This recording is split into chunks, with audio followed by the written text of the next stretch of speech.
Good morning.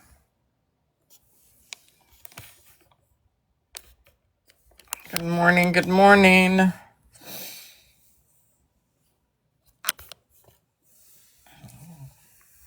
Good morning, Susan. Good morning, Loopy. How is everybody this morning?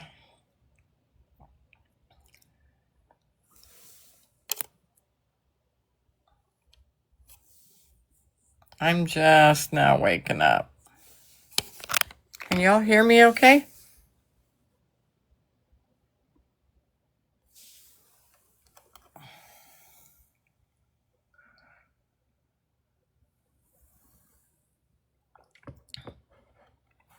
Okay, good deal. I got my phone a little bit away from me and I'm having a cup of coffee.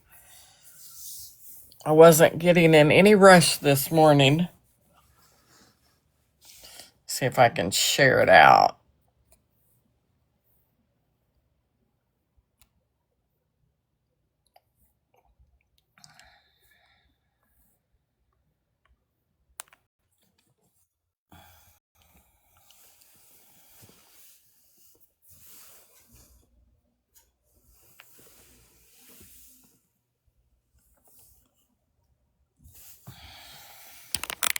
Good morning.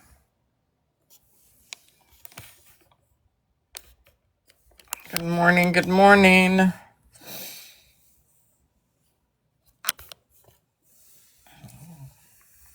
Good morning, Susan. Good morning, Loopy. How is everybody this morning?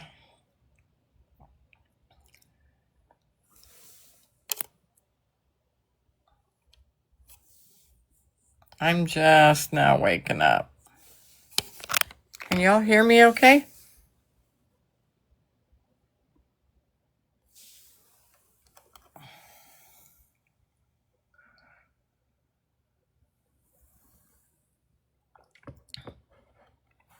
Okay, good deal. I got my phone a little bit away from me and I'm having a cup of coffee. I wasn't getting in any rush this morning. See if I can share it out.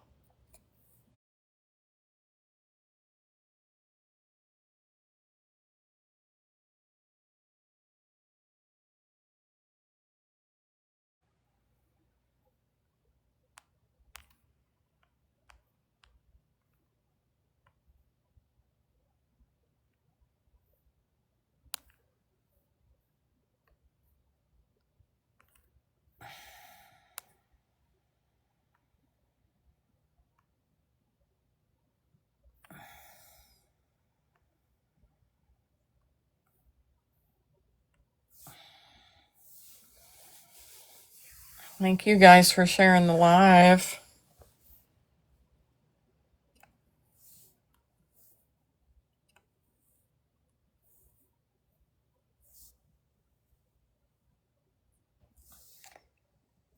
Well, called, where'd you go? I didn't get you up there. I went to click on you and you were already in the box. Oh. Good morning, everybody. Good morning. I went to bed at 9:30, 9:45. I feel Good better. I'm going to do morning. that again tonight, too. Girl, I went to bed a little bit earlier last night too, because the last two nights I haven't been getting to bed till like 2 and 3. Uh-uh. We listened to the rest of the trial last night, so I missed that. we're Sam, getting. you been sick too? Yeah, I'm sick Uh, again, it feels like, it's too. yeah, it's been rough for me too. And who was that? The last guy testifying? Like, whoops! I almost dropped my phone. Sorry. It looked like he was looking up in the sky, just waiting for lightning to strike his ass. He's like an alien. He kept glitching. I know. Good morning, Wait. dreamer. But he would look up there at at the ceiling, and I'm like, is he waiting for lightning to strike as much as he's lying? He's waiting for the Morse code flashes of light to tell him what to say Yeah. on the ceiling. Hey, Adam. Hey, Morning, Dreamer. Adam. Everybody follow our YTs because that's where we were at last night. Morning, Dreamer. Good morning, Morning, Paul. everybody. Good morning. Good morning, everyone. You sound better. Good morning, Born. Yeah, I missed. Yes, Dreamer. They have court today. It should be starting about 9 o'clock Eastern time. Yeah. How you doing, sweetie? So in about 20 minutes. I think you're awesome. Just so you know. That voice. What is What wrong are with you you? listening to? What are you Oh, listening It's all to? live just to piss haters I don't off. want to listen to that. Me Nope. neither. Oh my God, he Give creeps them something me to out talk about. so bad. He already did creep me out, but man, after these phone calls, Get their jollies off too, nobody I guess. wants to hear that voice. good morning, Ray. Hey, how you doing, sweetie? Got some new jerseys in. I got a Team Pixie pink one, orange and black, He Team needs to Ryan, and quit. a That white Team pink Team Ryan Ryan. They're pretty crap awesome. is over. But who knows if anybody wants them anymore? But it's what it is. So, Call, did you not watch any of the trial yesterday, or? I did yesterday I love when people morning. create I wasn't feeling profiles well, and are like, and turn your I laid comments down on, pussy. at lunch, and I missed No, the Can you turn last that down a guy little bit, Sheshed? anything. that Baby testified. Jackie, I that's what's missed up. his Appreciate it. I the fucking love interaction it. with him. I'm sitting there crying. Please I turn your I comments can't on. hear you over Ryan. No. Who's listening to Ryan? Called it. Sophia. No, not Sophia, I'm me. not here. No. Not you? No. I thought it was you. Hell no, it's not me. What the fuck? It's not me. That's I'm why. listening to uh like these Muppets sing kid songs, Girl, so I have nothing on. I have nothing on at Me all. neither. I thought it was call. It was calls. Call to serve. Yep. Your thing was lighting up, so that's why I figured it was you. It Me wasn't too. me. I was talking Oh, maybe they were. when Might have it been because of when I voice. first started talking. I guess it was interrupted with. I don't think y'all heard me the beginning, but I don't know what that was. It's weird. That's funny. Was you watching it earlier before I went live? You might have been stuck in the middle of two things. No, I was on TikTok on just the arguing with a person who wants to go and make a whole ass video with their 32 followers lining out how just a bunch of nonsense. I mean, she starts her video and says that she's kind of been keeping up with the trial because she's been watching a lot of TikToks, then starts spewing nonsense. You're talking about the one that was trying to say what the kids were saying to her? Oh no, no, that woman, she got issues. Well, for I don't everybody in the chat that heard Ryan call us all pussies this morning, I'm sorry. I don't know how that happened. He's the biggest one. I'll shut did up he right now. I didn't hear that. Did he say that? Yeah, he said it. I heard he did. That's why I said, "Can you turn it down?" it. Wow. Yeah, so I don't, all these TikTok influencers and stuff that talk about the trial, I don't follow them. Like, I don't listen to what they have to say. I listen to y'all. Like, y'all, or I watch the live on the court, from straight from the court. But I don't, because some of them are just too much. We And don't I, watch them. Good morning, my fave. You scroll through these videos, and now there's this one girl on there called sent it to me, and She was talking about how the kids have been talking to her and letting her know how the trial is going, and later she'll tell us what Dawson was thinking. And I'm like, okay, this is weird. Yeah, Yeah. I came across her this morning. Apparently, that's not the first video that she's done.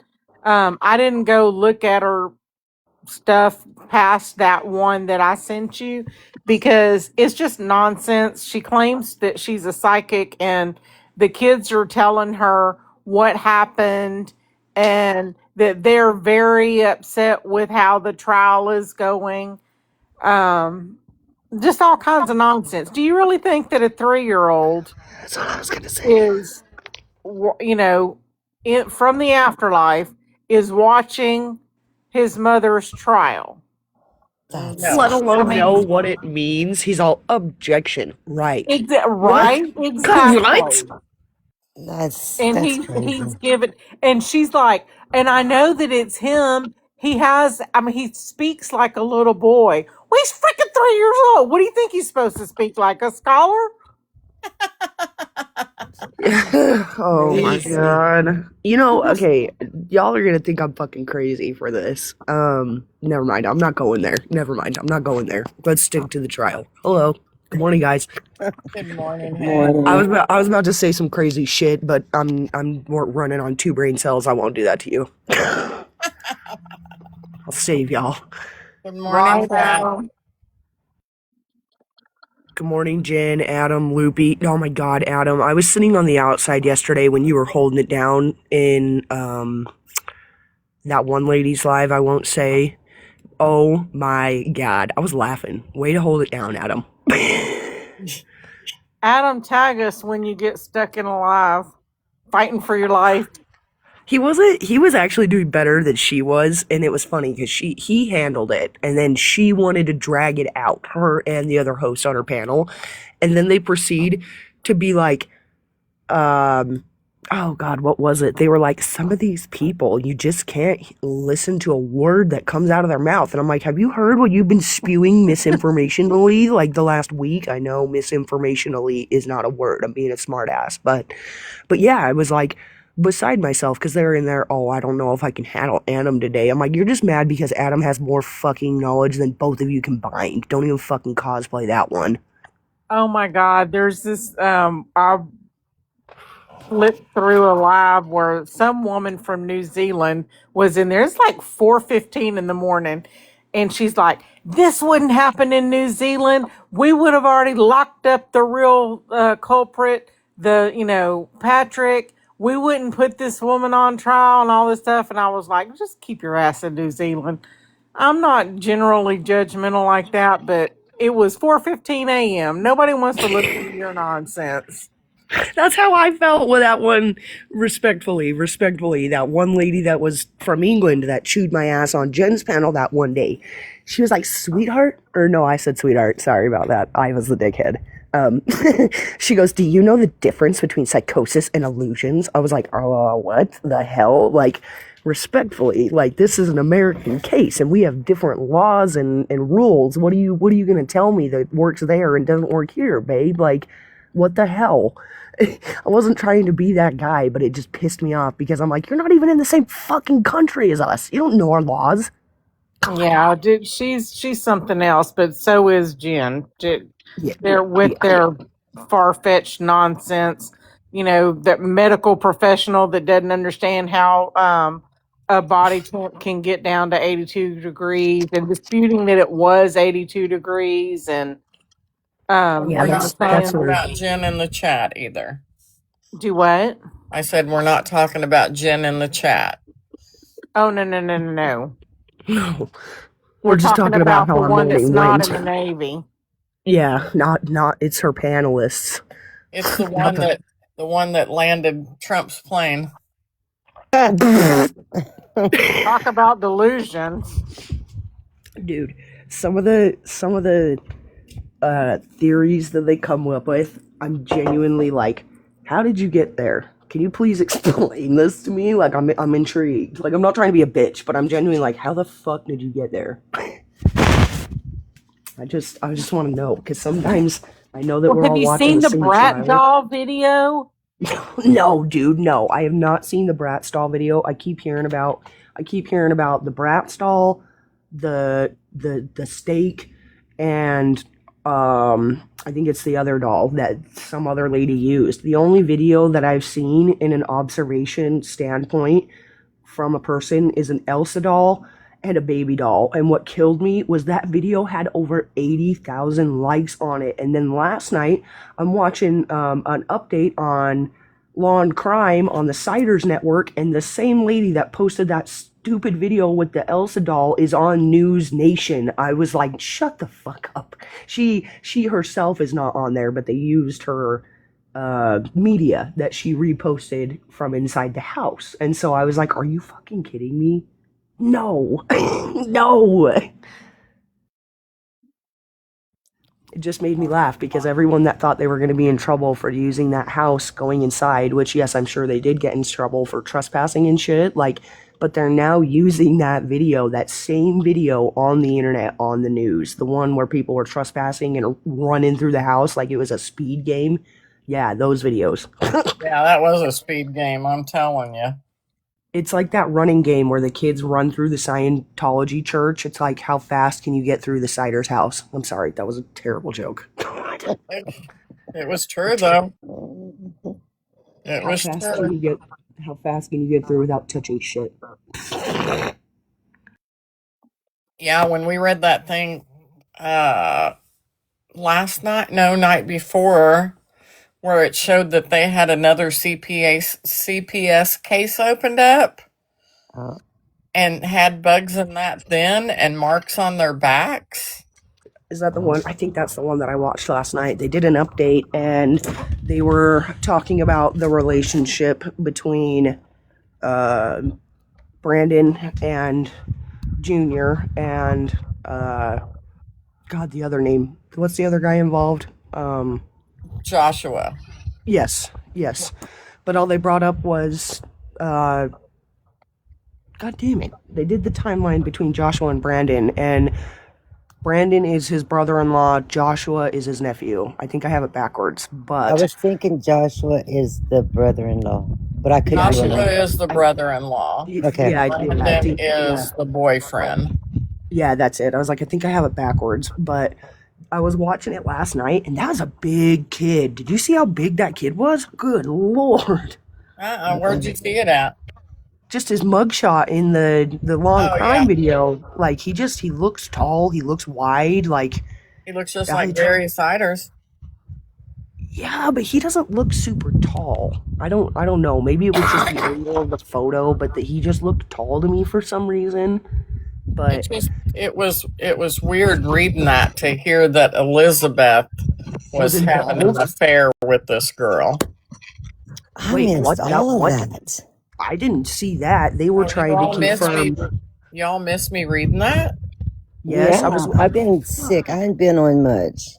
So the only thing that I saw last night is that they think that Elizabeth was involved in the child essay, and they think that she Yeah. may or may not be the mother to this extra child. I don't know.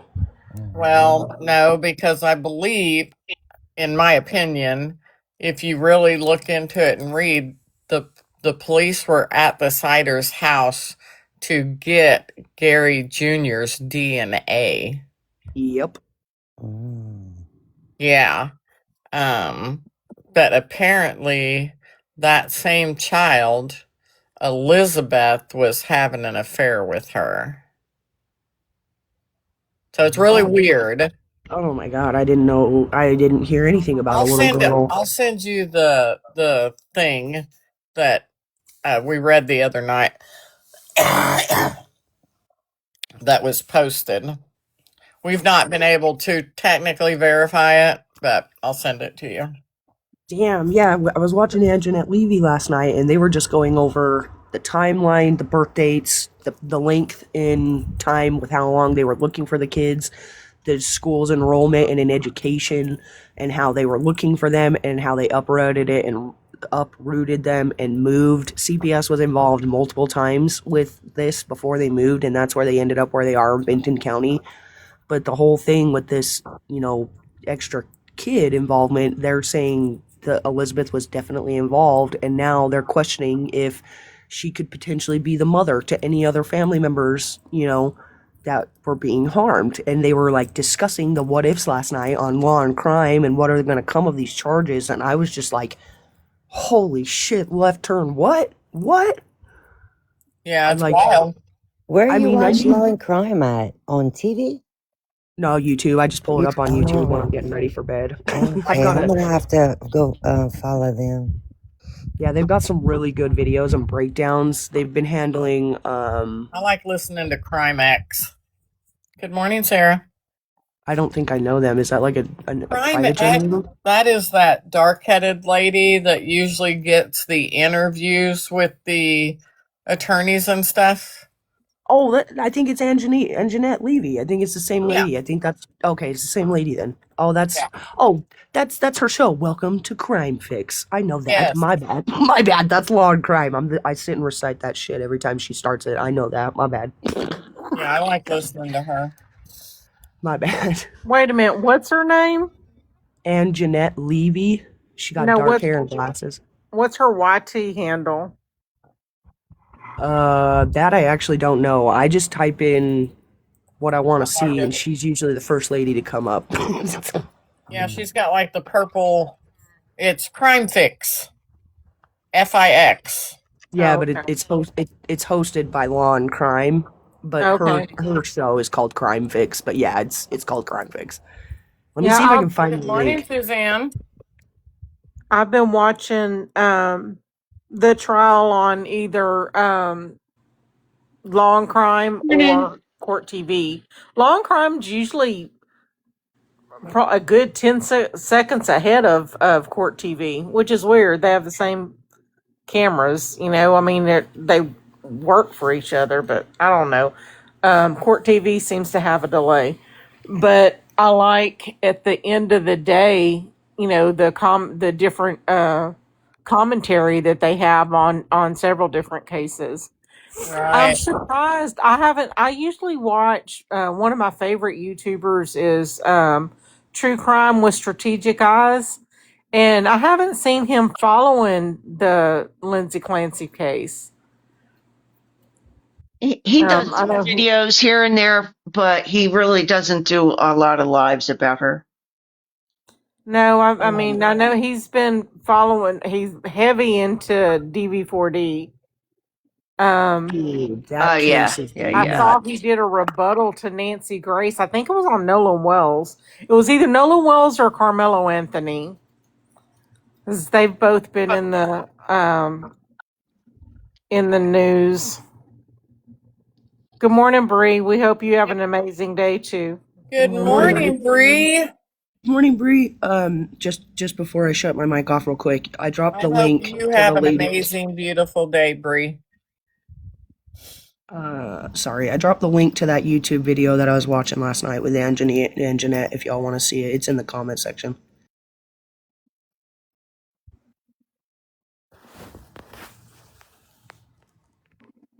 I'm looking for it. Oh, okay.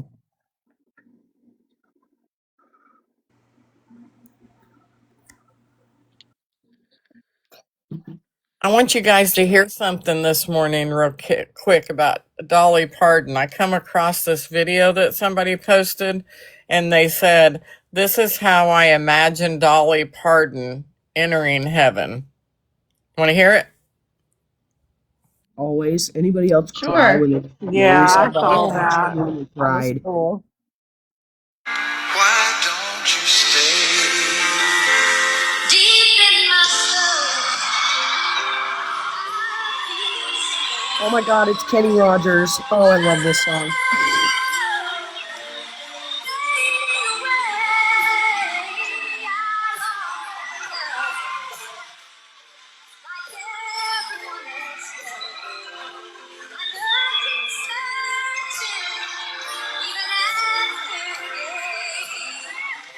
So here we are now. Why should we worry? Look at the stars, girl. But anyway, when I seen that, I was like, he's on stage and she's coming down the aisle. And it was back in both of their younger years. And I'm like, yeah, that's a perfect video for that. That was Dreamer. You weren't a fan of Dolly's? Oh, I love Dolly. Me too. She played in my grandparents' jukebox in their restaurant and bar on the island. And oh my God, I grew up to Kenny Rogers and Dolly Parton and Morning, a whole Colter. bunch. Yeah, I wasn't a huge fan of her country style music. I liked she wrote a variety of songs for a variety of people, not Yep. all country. So I like that music. Hey, you guys want to know something? Do y'all know What's that? that she wrote a song that is locked in a box that is not to be open until 2045? Oh my Heard. gosh. Yeah, that I found that was cool. Yeah, Yeah. That's cool. and it's on a CD, and she put everything in there that they need to play it with the instructions. Oh my gosh. I heard that. I'm like, I hope I'm around. Right? Shit, me too, but I'm not doing so hot at 33. Fuck, let's go. Hurry up, Taryn. It was when she was on a talk show, Dreamer. I saw it on TikTok, Dreamer. It was somewhere today, this morning, actually, I believe. On TikTok, I seen it. Oh, about the chick cancer. Have y'all seen that her family posting from her page? I did. I didn't see what she died of. Like, does anyone know? Well, she was in a cancer treatment center, and Oh. they said that she had been receiving treatment for cancer. It was no elaboration on what kind or anything. Right. Oh, that's sad. She suffered. Yeah. That's sad. Why can't I get the volume to go off? That's sad. Why can't I get the volume to go off? Why am I Sorry. repeating? My other volume stuck.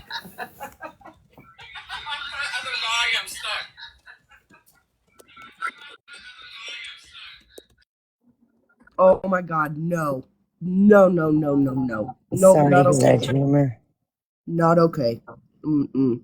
So yesterday, I'm gonna share a little something with y'all. My dad would have had turned 82, and so she passed on my dad's birthday. And when I was a little girl, both of my grandparents had breast cancer, and back in the day, it was they had their bras and they were stuffed like that, liquid. I guess water or whatever was in it, and I always wanted to be just like Dolly Parton. So like on a funny note, I was telling my brother, I said, Dad's probably in heaven telling her all the stories about me when I was a little girl, wanting to look just like her. Oh, I So love it her coat of many colors. It was a rough day yesterday for me. I'm sorry about that, guys. I had the other device and it just stuck. I couldn't get it. That was the volume funny. to go down. Hi. Like mic fail. Thank you. Thanks for the Thank you, gifts. Kelsey. If everybody will they send me a heart me? It's only a penny, and just share the live out. And if Wait, not, Pinky. okay. I'm gonna have to The get some alien in the more. comment section is my cousin. When everyone, she talks to everybody, just realize she's talking to us all. Love you, Kelsey. Have a good day. And tell Dr. Joshua I said hello. Her boss's name is not Joshua, but one of her coworkers thinks that it is, so now I call him Dr. Joshua. Uh-oh. Hey, did you guys see Reddington coming out of court yesterday? No, but I wanted to Yes, know what his first man. interview was No, I like. missed it. He told, what's his name? He was with on the Nancy. John DePetro. Yes, he told him to go Oh, away. DePetro. Is that who you were talking about, told him Cold? off. Yes, he told DePetro. Yes, Yeah. he told him off. She Yeah. said, "Isn't I saw that that. the guy in the Guthrie case that claimed he saw a body on the freeway? Yes. Yes, that's him. He Yes. called him a weasel. He said, "You Yeah, little he did. weasel." He called him a weasel several times. Yeah, Claude, I didn't recognize the name when you wrote it. I think your phone changed the spelling. So It did. I didn't know you were talking about the Petro. Yes, he's the one. That was great. Dreamer, He today was we should finish up with this last witness, and then they'll have Closing closing. argument. Yeah, they'll have closing arguments, the instructions, to the jury, and then deliberation. Oh, Reddington's final statement's going to be awesome. What do you guys? How long do you think it's going to take the jury to deliberate? You guys thinking a couple hours or a couple days? A couple days. By Friday. I think a day. I think it'll be a Give couple them a whole hours. day. I'm going to give them grace and give them a day as a whole, but I think they'll handle that shit in a couple hours. I think they're pretty smart, and I think that Reddington really laid it out for them. I agree. Yep. Yeah. Oh, Nikki says 3 to 4 days. Oh my gosh. Oh shit! Oh, Okay, no. there you go, Nikki. Yeah, I I like I Nikki. do think they're more than likely going to be sequestered, right? So probably over the weekend they'll deliberate, and then come back Monday, maybe. I don't know. Yeah, you're right, Dreamer. The longer that they're out is a good sign. Yeah, because Agreed. you wouldn't want it to rush it. The amount of information they've got, I feel like it needs some thought, really. I Hopefully did they hear take the last time to night go that through it. most of them are older women. Yeah. I want to know, like, where the hell is Bo and Co. at with this? Like, do you realize that no woman or women are gonna want to hire you or take you seriously? Like, I'm not trying to be that guy, but I really feel like they just destroyed their credibility in their career. Like, you're working against your own kind. Like, I don't know. I get it. They were probably appointed, but damn, that's gotta suck for them. Their future's gonna be rough. They don't know where they're at. How would we know where they're at? They're all over the place with this. Really, they are, in my opinion. And they're experts. We're not credentialed in women's mental health, in postpartum, in psychosis. The one guy held a support group 40 and wrote a paper 40 freaking years ago. Do you know how much research and knowledge we have since then?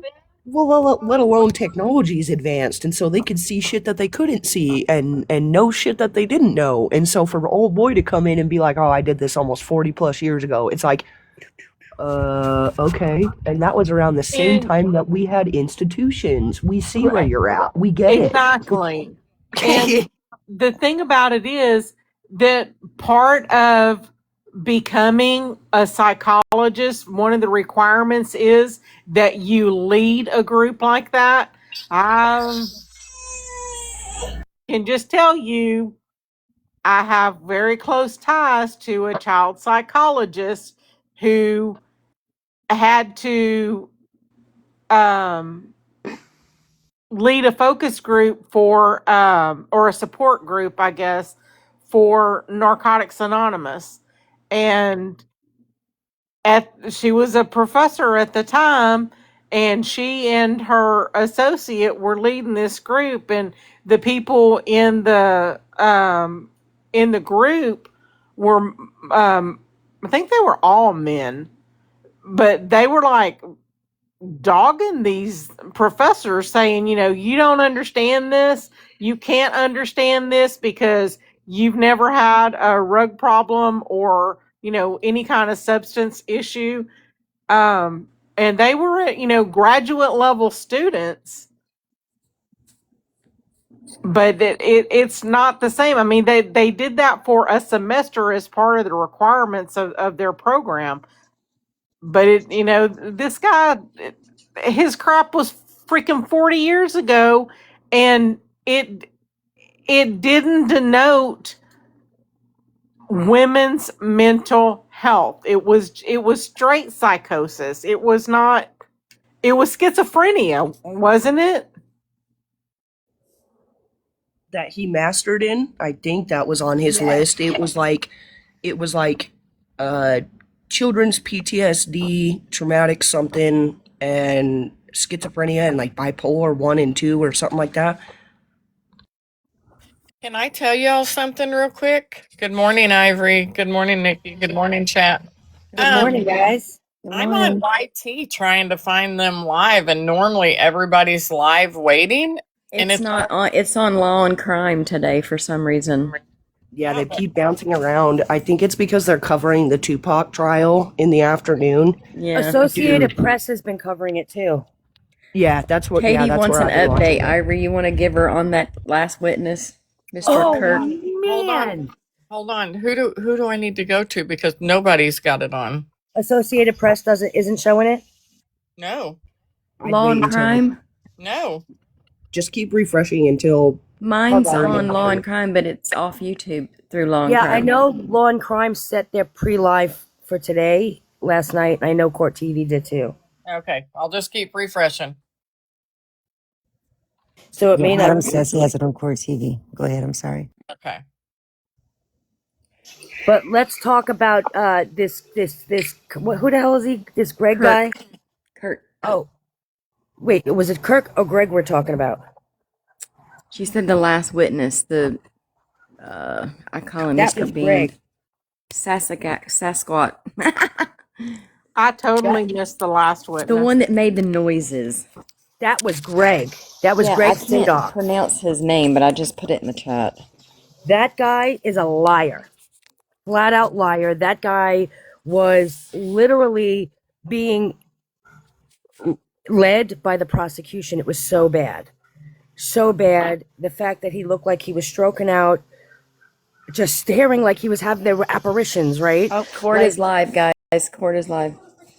Is this the FBI guy? Yes, it was. He literally was caught in a lie. Reddington was having a massive breakdown yesterday. Dang, I missed that part. Sheshed, you got it pulled up? About it. No, but I'm trying. I can put my phone next to the TV if y'all want me to until you find it. The whole chat is saying sidebar already. Yeah, they already went to sidebar. Oh Why my don't God, they they're do all that before sidebar. they cut the camera on? I got it. That's how things have been going lately. We call the court to order sidebar. Yeah. That's why I've been starting late. Like, I want to be able to, fast forward through the sidebars. Mm-hmm. So, Ivory, who was the guy that was yesterday and day before? He got caught in some lies, too. Honestly, he was better than the last guy yesterday. Really? That's bad. That's bad, man. Wow. Okay. It was really bad. Kurt was better, in my opinion, than this Greg guy who, literally, I just felt like he was lying the whole time. If you got to take a whole minute to sit there and stutter and think about what your answer is going to be, and it's not rolling off your head, you have no idea what you're talking about. Did you guys, Ivory, did you see the video of Carl? It's a comment that someone screenshotted in the live trial, and they said that he's using AI software to read out the questions and answers for him, and that was why there was a pause in between one of his answers. I'm not lying. I thought that he had an earbud in. I thought somebody was feeding him the information, and that's why it was taking so long. I thought so too, and then it was funny because there was a video that came up last night because I've been seeing it all because that's my whole freaking For You page now, and somebody was in the comment section and they were like, he's using AI to generate and answer his questions. It's listening. And then yeah, I was like, holy shit, that was a good one. Like that could be true because he does. And he those sits and earbuds reads. could be so tiny you can't see them. And he kept looking up like he was waiting for lightning to strike him. Or feeding an answer. How is that even allowed? It's not. That's my whole thing. But if you like when you watch him, I'm not one into conspiracy theories and think people lie in court and do all that. But this guy, I totally believe he was Oh, being fed Bow Lady answers. looks pissed. She had a white bow today.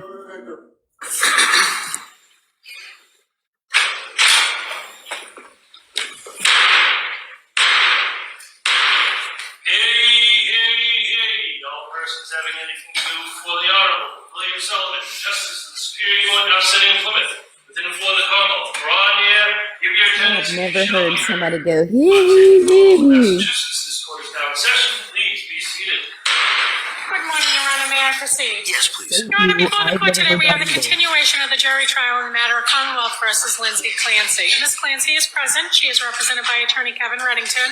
The Commonwealth is represented by Assistant District Attorney Jennifer Sprague and Assistant District Attorney Shannon Buckingham. All right. Well, thank you, Madam Clerk. Good morning, members of the jury. All right. It's nice to see everybody once more unto the breach, as they say. We're going to continue with this trial. So I appreciate everybody being here. I'm going to ask those questions, and I'll go a little bit into today's schedule and kind of where we're going to go on this. So first question, has any member of the jury read, seen, heard, or overheard anything from any source about any aspect about this case that would affect your ability to be fair and impartial? All right. Second, is there any other serious matter or concern bearing on your service as a juror in this case that anybody needs to address at this time? Again, thank you so much for following those instructions. And so what we're going to do, as I said yesterday, we're going to continue with the testimony of the doctor who was on the stand yesterday. And it's anticipated that that is the last witness in the trial. And then we will then take a break, because before we go to the next portion of the trial, which is the closing arguments and the legal instructions, the court has to make some arrangements. They've got to speak to counsel, so it takes a little while. So I'm going to excuse you at that point and have you come back tomorrow. All right.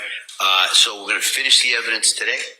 We're going to excuse you. I'm going to then deal with counsel, and then we will do, hopefully, arguments in charge tomorrow. All right. So again, I can't tell you how much I appreciate everybody's dedication and commitment in following those instructions and being here every day. So that's kind of where we are at this point. All right. And so with that, I'm going to ask the Commonwealth if you could have the doctor retake the stand, please. Yes, Your Honor.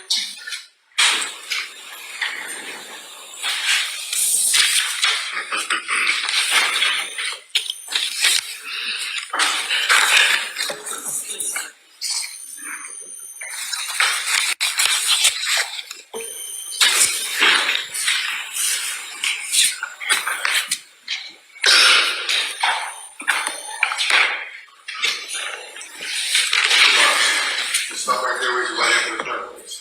Good morning. Do solemnly swear that the testimony and the evidence you shall testify and I now having between the Commonwealth and the defendant shall be the truth, the whole truth, and nothing but the truth, so help you God. Thank you, sir. You may be seated. Start, please. All right. Good morning, doctor. Good morning. Okay, All right, Chief Sprague. Thank you, Your Honor. Good morning. Good morning. Yesterday, when we left off, you were testifying about the decision-making process of the defendant and what she told you about that. Going to what she told you about the voice and what it said to her, did the defendant tell you if that the voice told her where to kill the children? No. Did the voice tell her how to kill the children? No. Did the voice tell her what to use to kill the children? No. Did the voice tell her in what order to kill the children? No. Did the voice tell her where to try to kill herself? No. Did the voice tell her in what way to kill herself? No. The fact that the voice, according to the defendant, the voice didn't tell her any of those things, but instead just said, kill the kids so you can kill yourself. Is that significant in your evaluation in any way? Yes. How so? Well, in the small amount of time that Ms. Clancy had in the home without her husband, it was important in order to carry this out as well as her suicide, to do this quickly, methodically, and the like. And so this is having no instructions as to how to do it, but being able to execute those decisions, including being able to get a phone call and then return it to her husband in the process of all of this. Certainly the phone call was not expected. That is surprising that she was able to accomplish all of this without any other kind of direction or plan. Does that indicate to you that she was making decisions about those things, about where and how and when? Your Honor, this is beginning.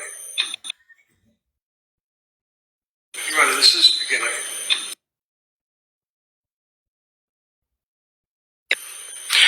Well, it indicated that she had control of the sequence of what she was doing throughout. Doctor, you talk in your report about interpersonal psychological theory of suicide. What is that? Well, that has to do with the decision-making process or the capability for someone who attempts suicide. And are there three parts to that theory? Yes. And what are they? Well, one would be called aloneness, or the sense of isolation, people not understanding. So that is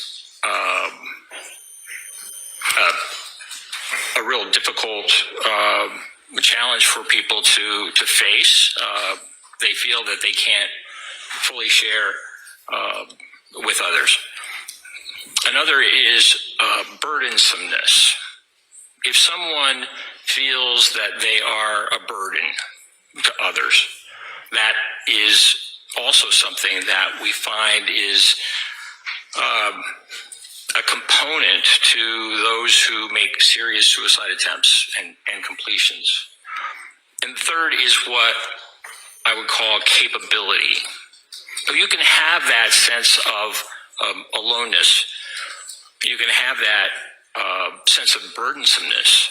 But if you don't have the capability of taking your life, you can be very suicidal, but not ultimately accomplish the suicide. It does not mean that you're not suicidal. But that issue of capability is one that's very difficult because we have a natural will to live. And that is the most difficult thing for people to overcome. The thing that's the most difficult thing to overcome, that's the capability of actually committing suicide. Is that what you're saying? Correct. And this theory in the three parts, did you compare what Ms. Clancy told you and what you saw in the records to this theory and have any conclusions about that? Yes. And what were they? Well, certainly, the documentation from the medical and mental health records demonstrates that sense of isolation she felt, even in the company of others. That sense that she was just having a problem that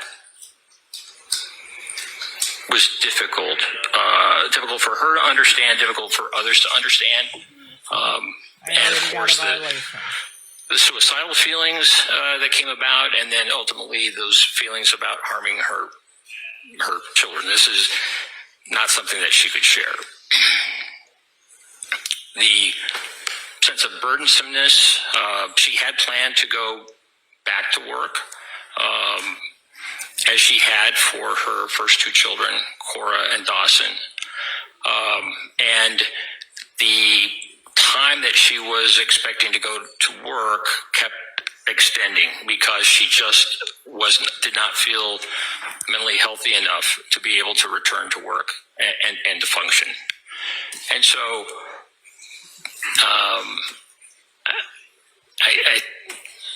in some of the documentation where she filled out concerns and was asked about the kind of stressors in her life, she indicated that financial was one of the stressors that she was encountering.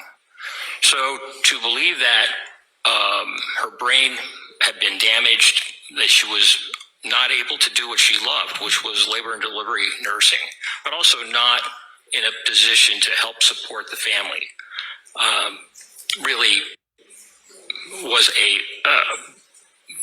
would be a burden for anyone, and certainly that sense of burdensomeness was something that I believe she was experiencing. And then the last component, capability, I truly believe that her suicide attempt was very, very serious, which is why she employed 3 different methods. The fact that the use of the knife and the lacerations were not deep doesn't mean that she wasn't intending to kill herself with a knife, but oftentimes that, as I mentioned, is the most difficult thing. I think the employment of the 3 different avenues, locking the door, and also not being dressed for the cold, indicate to me that this attempt was very, very serious, despite the fact that the use of the knife was not successful in cutting her arms, cutting her neck. And so, doctor, in terms of the cutting on the arms and the neck not being sufficient to cause death, is that what you're referring to? Is that as someone faces difficulty or an inability to be capable of actually following through to commit suicide? Correct. So in this case, it's your opinion that she was trying to commit suicide but struggling with that 3rd capability issue? Correct. Now, you testified yesterday about the intrusive thoughts that Ms. Clancy was having about harming herself in the fall leading up through December into January. And those thoughts at times, would it be accurate to state that Ms. Clancy reported at times that taking Ativan helped with those thoughts? Yes. And was there anything significant in your review of the case in terms of her reporting that Ativan helped her with those thoughts? Yes. How so? So Ativan is a lorazepam, a benzodiazepine. This is a medication that is very helpful for treating anxiety. It also can help relax people, help them sleep, which was very helpful to Ms. Clancy. And she stated that when she had the intrusive thoughts, taking the Ativan resolved those thoughts. And I think that's significant because it's not a medication. Ativan, lorazepam is not an antipsychotic medication. It's not meant to treat psychosis. It make people feel more calm, and sometimes it's used for people who are having significant symptoms. But in terms of actually treating psychosis, making a voice go away, it's just not designed to do that. And doctor, did the fact that the intrusive thoughts went away when taking the Ativan, according to Ms. Clancy, give you further evidence that it was in fact internal thoughts and not an external voice? Yes. Now, if someone is experiencing psychosis and is experiencing command hallucinations, can that person still know the difference between right and wrong? Yes. How so?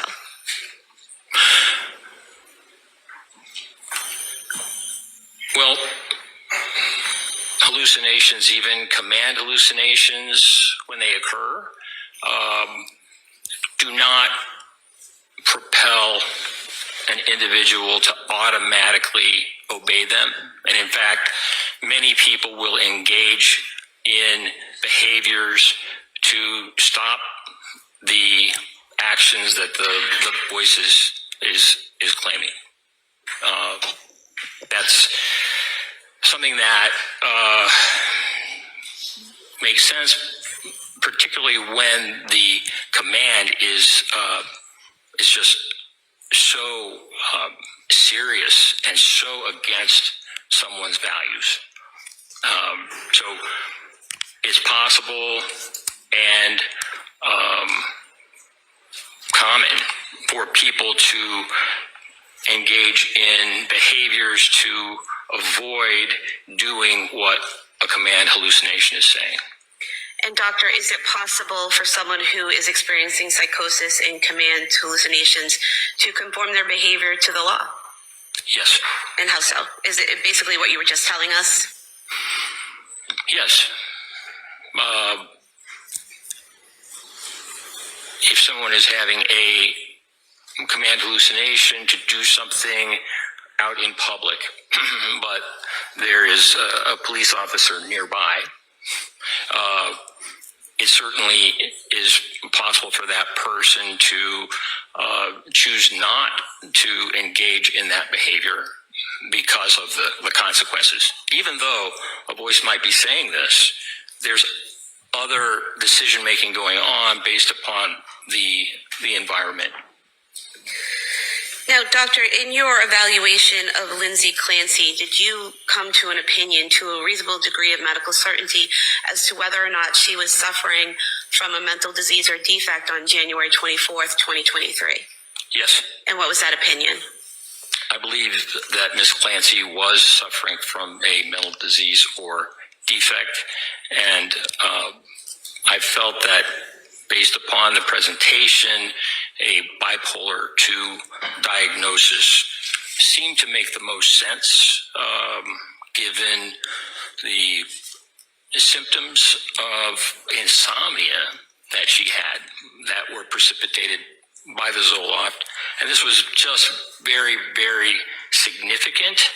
And while it didn't fulfill all the criteria, or many of the criteria, if she were a patient of mine, I would diagnose her as bipolar 2, because I would want to make sure that any doctor who saw her afterwards would be very wary of using an SSRI antidepressant in treating her. And doctor, you mentioned the drug effects, Zoloft had an effect, and SSRIs might have an effect.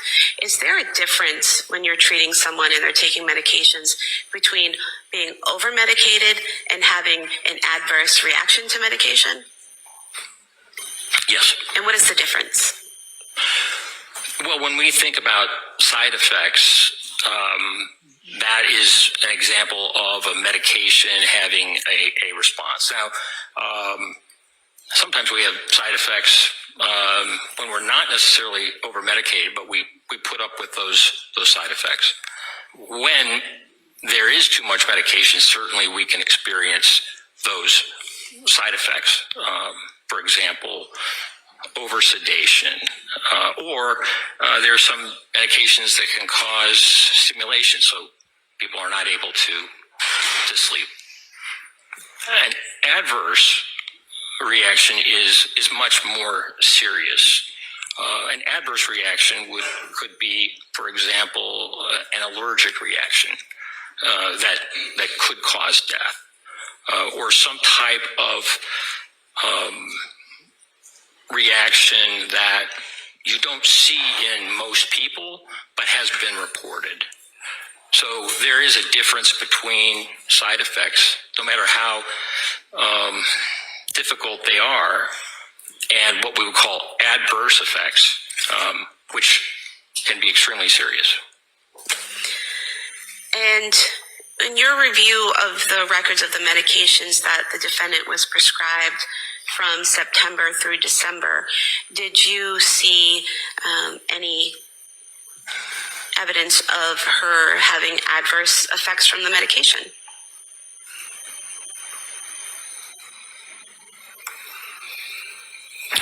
Well, the insomnia secondary to the Zoloft was very concerning to me, and it would mean not just cutting the Zoloft back, but stopping it.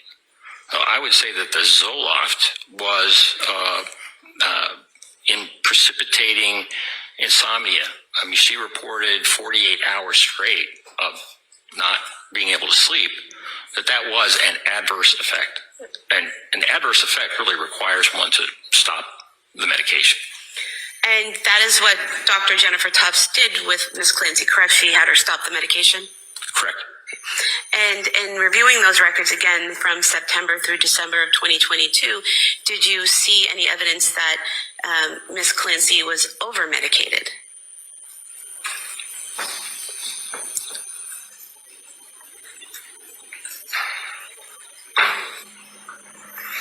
Think carefully, buddy.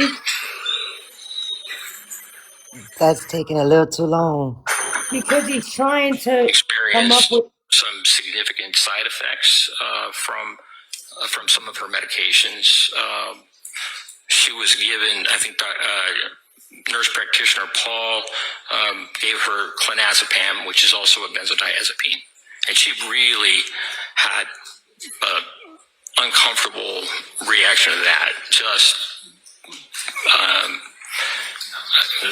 woke up and felt quite confused. So she stopped that medication, understandably.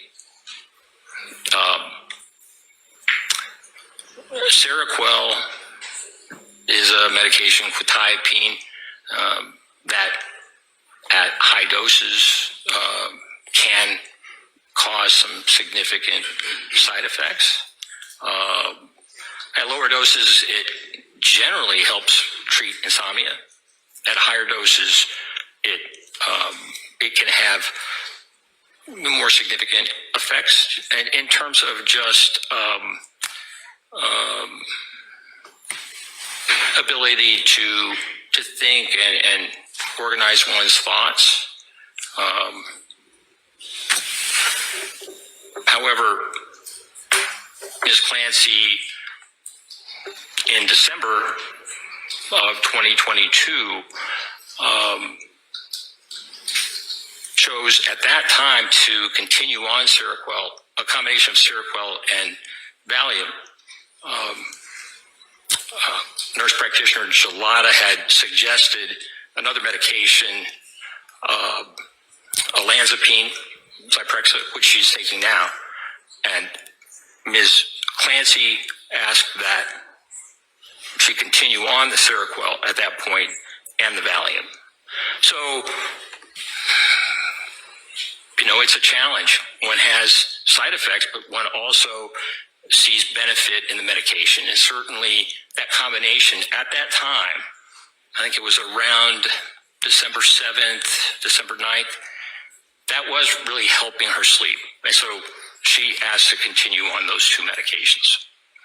So I guess when I ask about over-medication and you talk about the side effects of the medication, there seems to be a disconnect between maybe what a layperson calls over-medicated versus what the medical definition of that is. So is what you're saying that being over-medicated medically means having side effects to the medication? Well, no, not necessarily. So what does over-medicated mean to you in your profession? Well, if someone were to prescribe a medication that was beyond the limit that safely can be prescribed, for example, it's possible to be toxic on, say, lithium, which is a medication that she took for a while she was at Tewksbury. And if I were prescribing, say, 1,200 milligrams of lithium twice a day, and her lithium level was toxic, as it would likely be, that would clearly be an example of over-medication. And did you see any evidence of that scenario in the defendant's records, that she was prescribed too high a dose to make her be at a toxic level of any medication?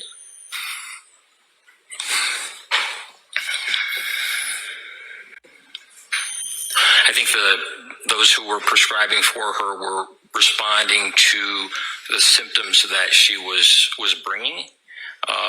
There was a kind of a rapid increase in the dose of Seroquel, and that higher dose of Seroquel was she did not. I believe she was ultimately prescribed at 400 milligrams, and she never ended up taking that. But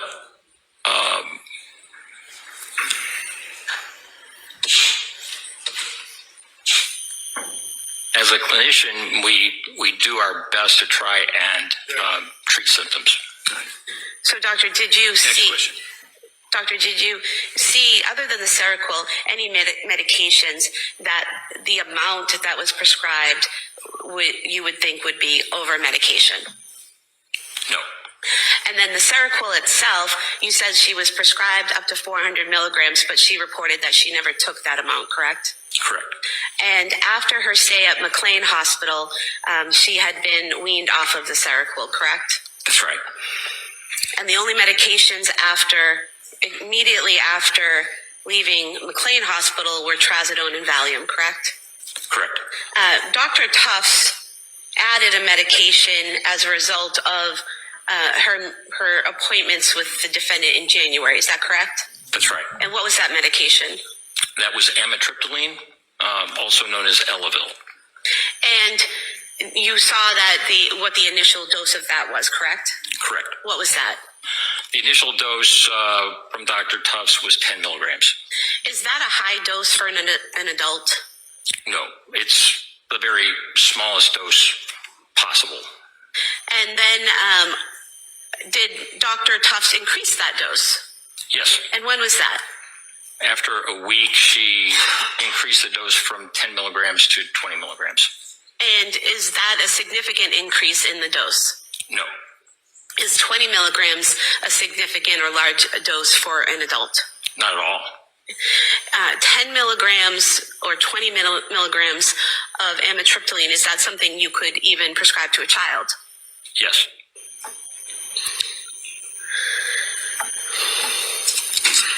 Now, doctor, based on your review of all of the records and your meetings with Ms. Clancy and your collateral interviews, did you form an opinion to a reasonable degree of medical certainty as to whether or not Lindsay Clancy on January 24th, 2023 could appreciate the difference between right and wrong? Yes. And what was that opinion? My opinion is that she did have the capacity to appreciate right from wrong. And what do you base that on? Well, on a number of things. Oh, God, here we go. Ms. Clancy had just met with her psychiatrist, Dr. Tufts, the day before. And in that discussion with Dr. Tufts, as documented, she denied suicidal ideation, and she also denied thoughts of harm to others. And also there was an ongoing conversation regarding future possible treatments, esketamine or TMS, which I spoke about yesterday, that could be employed to help her. Also, with regard to the appreciation between right and wrong, the planning involved prior to the strangling of her children, I thought was significant. The searches for distance of 3V, the searches of CVS, all done prior to her sending fairly late in the afternoon a text asking her husband if he didn't mind takeout from 3V, and then adding on. So that planning, that preparatory planning, I thought was significant. The avoidance of witnesses. You know, a witness during a time when one is committing a crime can intervene, not just report, but also intervene. And so the fact that this was done without any witness present during a time where she had asked the potential witness to go on a longer errand, also I thought was significant. Concealment is another thing that I think indicated an understanding of right and wrong. I mean, the children were strangled all in the basement, and according to Mr. Clancy, the door to his office had been closed when he arrived to the basement. Timing was really, really significant in this. There was a window of time that Ms. Clancy was aware of in which she would need to kill her 3 children as well as to kill herself, which she expected would happen. She was conscious of time and told me that she had mapped out the distance, etc., because she didn't want her husband to be gone too long. But in this case, I think the issue of time and her husband returning, rather than being a solution for her, was a problem. And so to accomplish all of this,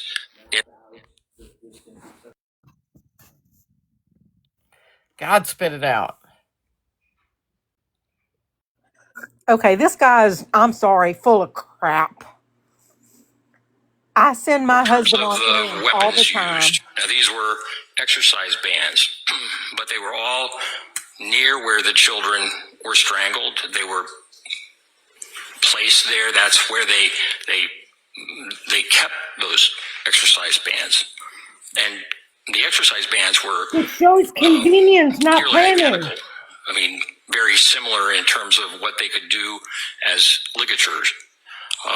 And so Apparently she that picked the colors too. use of weapons that were readily available and nearby also was significant to me in terms of her understanding of and planning.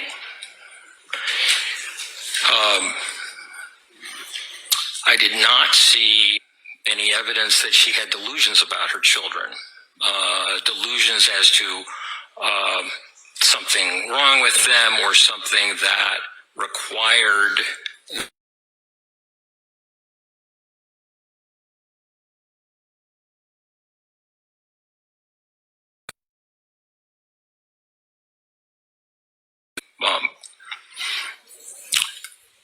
now. Look, we have a question. Sure, next question.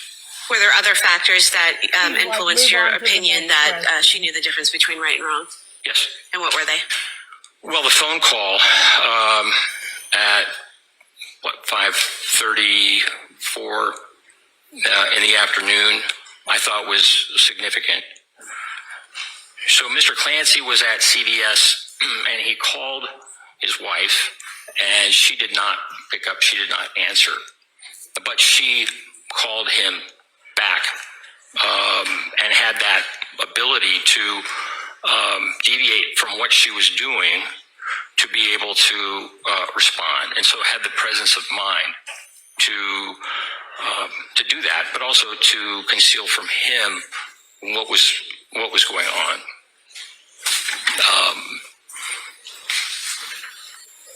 Locking the door is another example.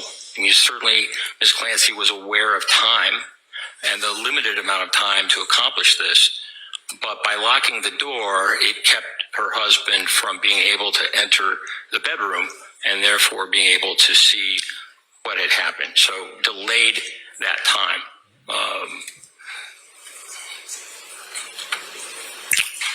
On arrival, her husband asked her what happened, and she did not confess. She did not tell him what had happened other than, I tried to kill myself. She also did not report auditory hallucinations, but rather said that her the children were in the basement. It's my belief that she expected to die, and that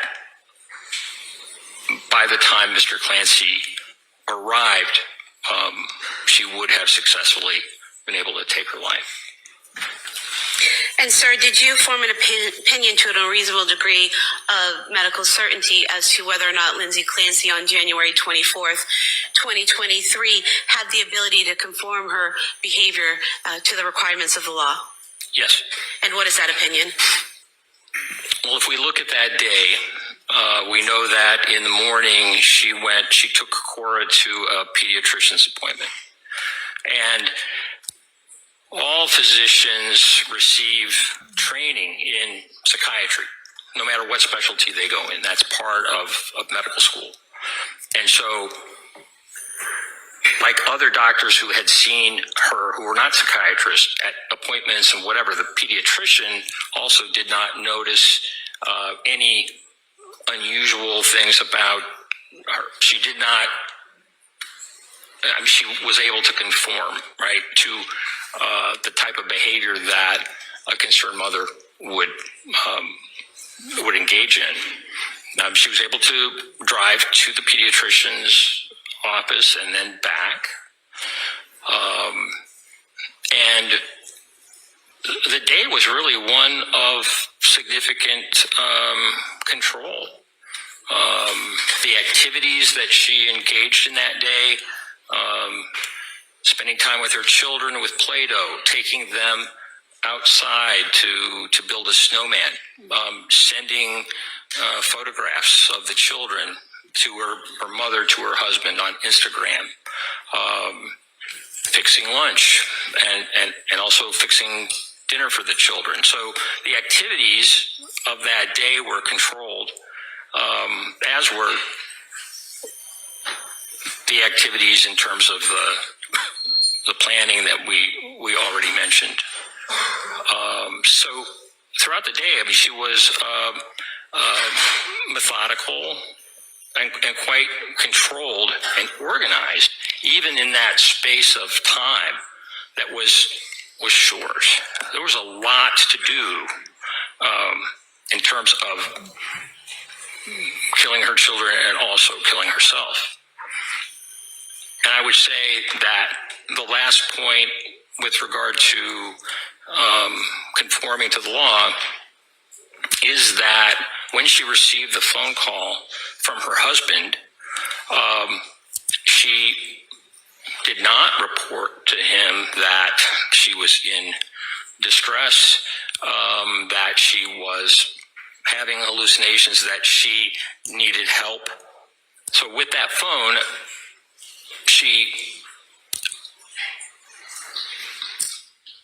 by calling her husband back and reassuring him by the fact that, yes, she knew the medication, whatever, that helped guarantee that he would continue on the errands. Had she not called him back, it would likely, or it certainly was possible that he would be concerned enough that he would return home. And so I think the phone figures in just in terms of her awareness and conforming her behavior such that the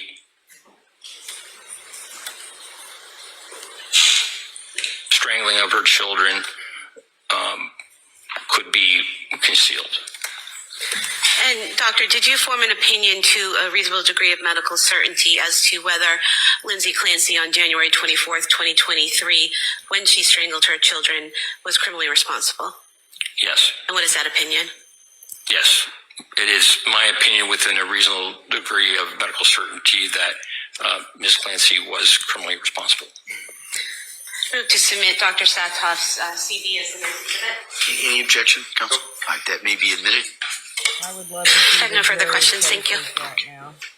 Hold on a second, Mr. Remington. Ready to just immediately stood Here up. we go. He stood up and he's like, hold on a minute. Thank you. Buckle up, Buttercup. You're about to get All right, your Counselor. butt handed to you. Morning. Good morning.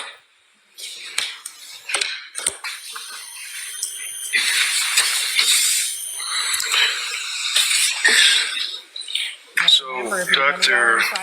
Sartoff, as I understand it, you conducted your investigation or examination of Lindsay by Zoom, correct? Did you say by June? Sorry, Zoom. By Zoom, okay. Television. I thought you said because it was the 4th of June. Yes, sir. Okay. And can you tell us when you were first engaged by the district attorney's office to assist them in this case? I first was informed about the case, I think, in January or early February of 2026 of this year. The final contract with the university was not completed, as I recall, until April. And is that a matter of significant import when you're engaged in evaluating a young woman that's charged with triple homicide and you're hired by the government? The fact that there's a contract that wasn't signed by your school? Well, sometimes it's a long process that I don't have any control over. Sure, I understand. I've seen those kinds of things take a while, take longer than one would necessarily want. So the contract with your school that you're talking about would be the contract for your compensation, for your opinion? Well, I would never be contracted for an opinion. Okay. But you're getting paid, right? No, I'm getting paid a salary. Yes. The university is getting paid. And the university is deriving a benefit monetarily from your testimony or working on this case for the DA, right? That's right. All right. And how much did the university get as a result of your involvement in this case? I don't know what the hourly rate is that they charge. So you don't know what the hourly rate for your time is, right?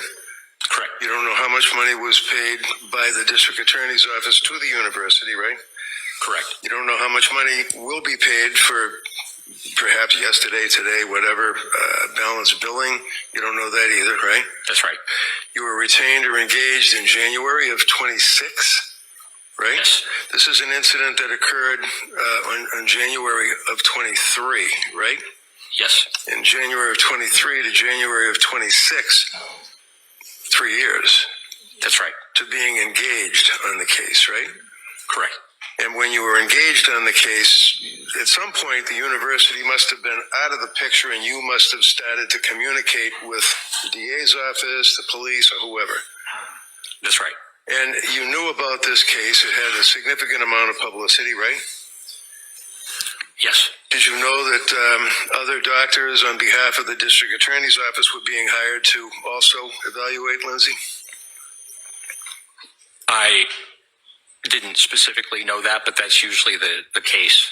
Is it important to see someone, to evaluate them as close in time as the incident is alleged to have occurred to your evaluation, or does it matter? In other words, is it better to see someone within a month or two after an incident, or 3.5 years later? Well, what's most important is the collateral information that was gathered at the time to understand what was going on at the time. Ms. Clancy's behavior during her hospitalization and the like, there are records, but certainly there are benefits to an examination closer to the event. And you would agree with me, sir, that you actually saw and questioned or interrogated Lindsay, 2 months ago? May 29th and June 4th. Okay. And when you went to interview her in purposes of your evaluation, you had already accessed the collateral information, sir? Yes. Before I go there, let me just review a few things here. on your CV, which the jurors will have to examine. You indicated to us your present employment. You have a private practice as a psychiatrist? No. Okay. So where do you see patients? Well, I see patients in the prison system. They're your patients? Yes. What do you do for those people that are in jail? In prison, within the Virginia Department of Corrections, we have inmates within the prison system who suffer from mental illness and require assessment and treatment. I see. So you don't have, when you said to the jury a little while ago, if I'm treating my patient and I would prescribe a particular prescription for my patient and I wouldn't tell my patient to do whatever it is you said, it's not people that go to an office or see you or even on the television to be treated. These are people that are in jail, right? Prison, yes. So there's a difference between jail and prison, right? Yes. And this would be in Virginia, is it? Correct. So you're dealing with people that are serving hard time in the Iron Mansion, as they say. It's not a house of correction down the street, right?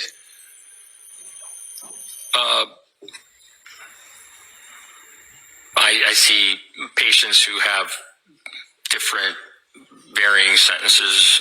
Some have life sentences. Some are scheduled for release, in the coming months. So that really varies. And you work on behalf of the state to evaluate prisoners to determine whether or not they are fit, if you will, to be released into society, right?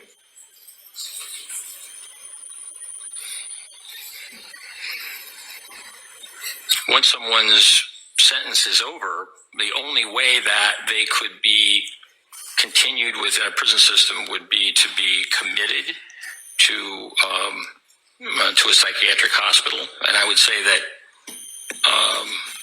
in the 34 years that I've been treating inmates who are patients, I can only recall 2 times where when discharge came up, their condition was such that they required to be civilly committed because of mental illness. And when you are talking as a forensic psychiatrist evaluator, would that be on behalf of the BOP, Bureau of Prisons? I have consulted with the Bureau of Prisons on just a few occasions, but okay. Bureau of Prisons is federal, and I know that. Most of my work has been with state.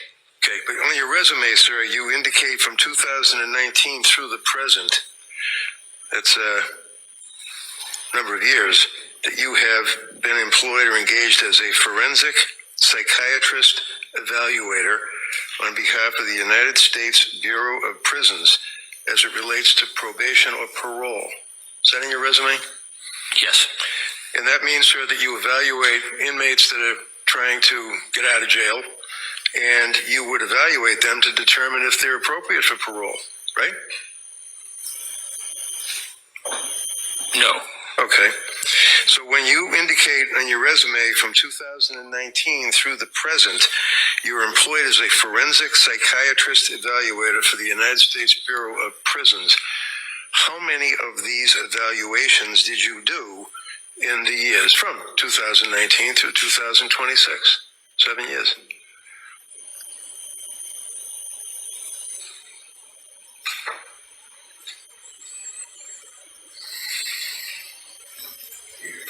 I think I've done 2 or 3. 2 or 3. Yes.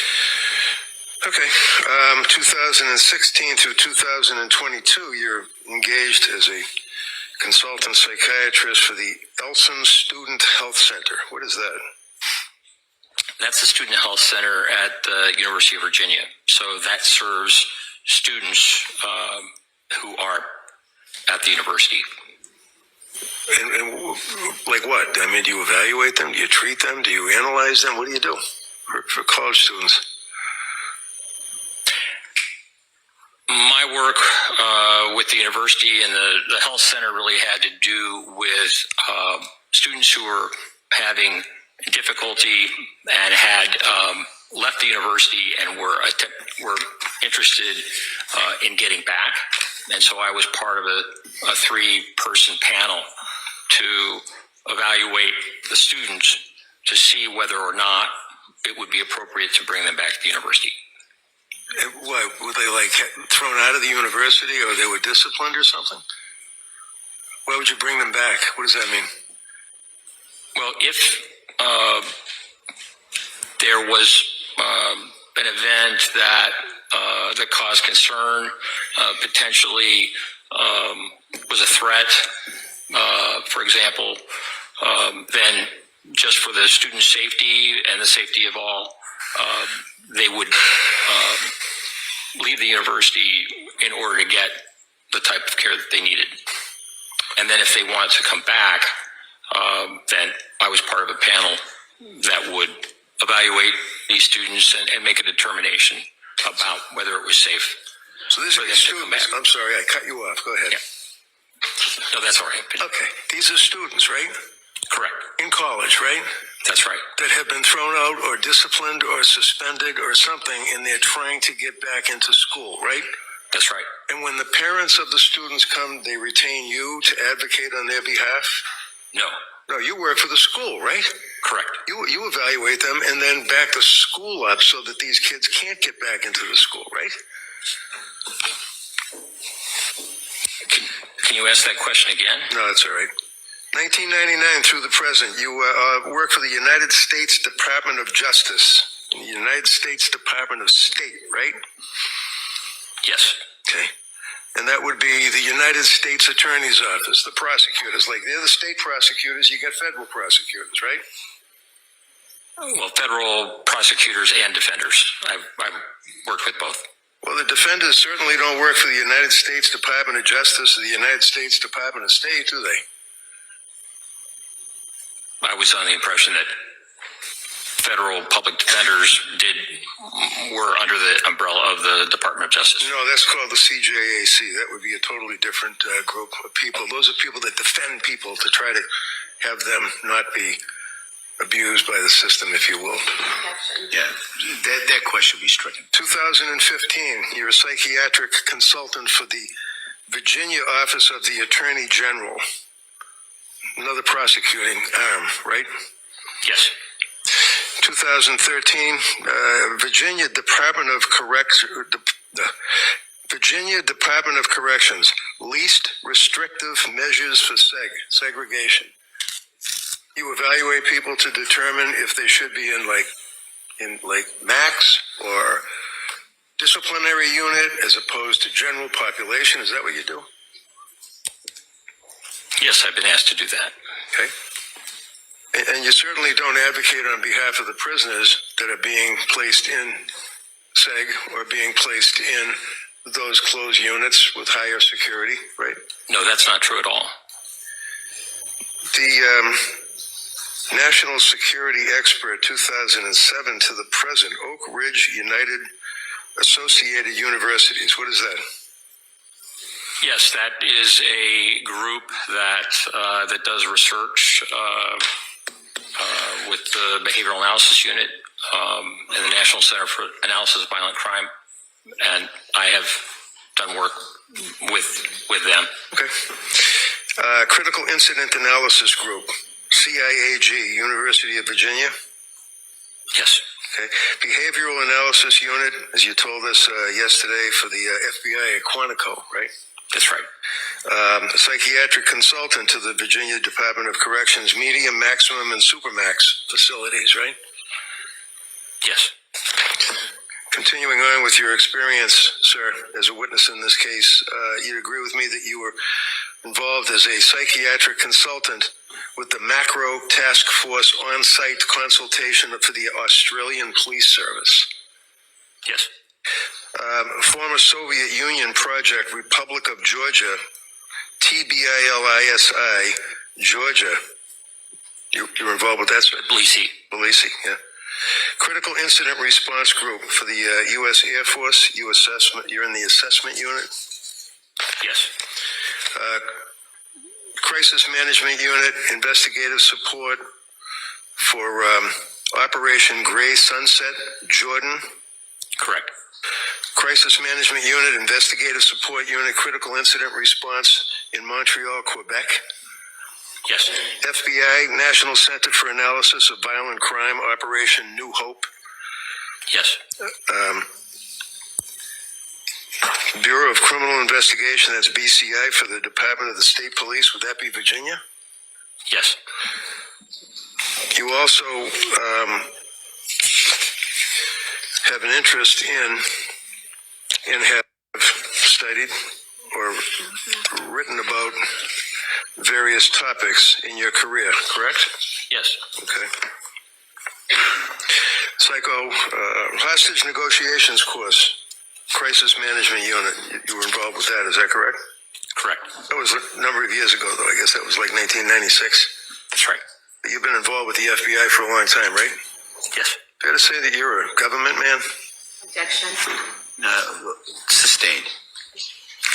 Hostage negotiation course. How about Virginia Department of State Police? You involved with them as well, sir? Yes? Yes. Advisory positions. You deal with Islam in prison is one of your interests, right? That was a TV program or something? Correct. You talk about National Institute for Justice, Standing Committee to advise the Department of State on unexplained health effects on U.S. government employees and their families overseas. Right? Yes. Analysis of pre-attack behaviors of the Las Vegas shooter behavioral analysis unit for the FBI. Yes. Skipping ahead, papers published.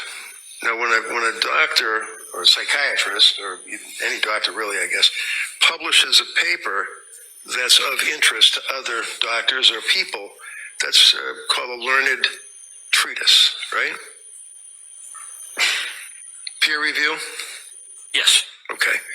Can you tell me, what is peer review? What does that mean when you're dealing with a person's focus and interest in writing about what they're focused on? So a peer review journal is one in which once an article is submitted, a paper for publication, that goes to qualified people within the same field who review it and make determinations about the quality and whether or not it should be published. Oftentimes, there will be some edits or suggested edits from those who have expertise.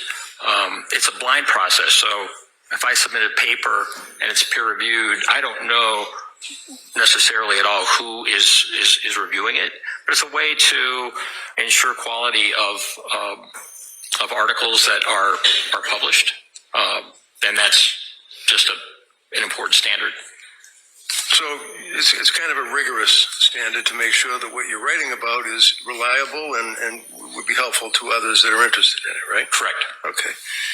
So, for example, also it depends on where you're publishing it. You can put something in the National Enquirer, or you could put it in International Psychiatric something or other, right? Which would be a better I don't think the publication. Enquirer is peer reviewed, but So you certainly would agree with me that the International Journal of Law and Psychiatry is a respected source for learned treatises, right? yes. And you would agree with me, sir, that you've been in here telling this jury all about Lindsay and how she didn't hear voices or did hear voices or exaggerated and lied. Have you written any articles at all on the concept of auditory hallucinations? No. Have you read any of them? Read any articles? Yes. Yeah, okay. You certainly have heard of Dr. Philip Resnick, yes? Yes. And it's fair to say, and tell me if I'm wrong, is he literally a world-known authority in your field for filicide or the killing of children by their parents? Yes, he's well known. And is he also well-written as far as auditory hallucinations? Same stuff you've been testifying about?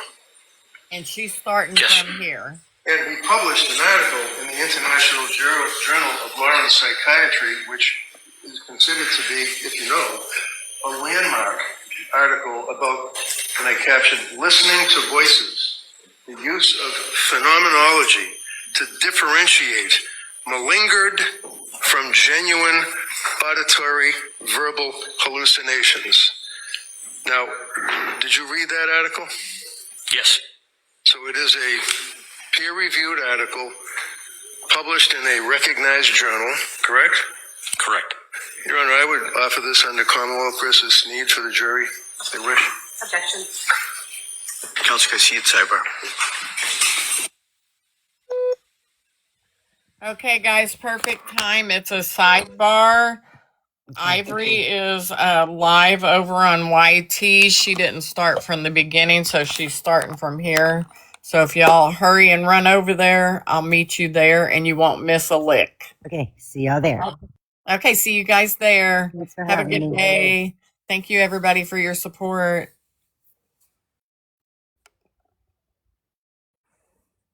Ivory Rose Knows on YT. We will see you there, or look for me, Sheshed Gossip.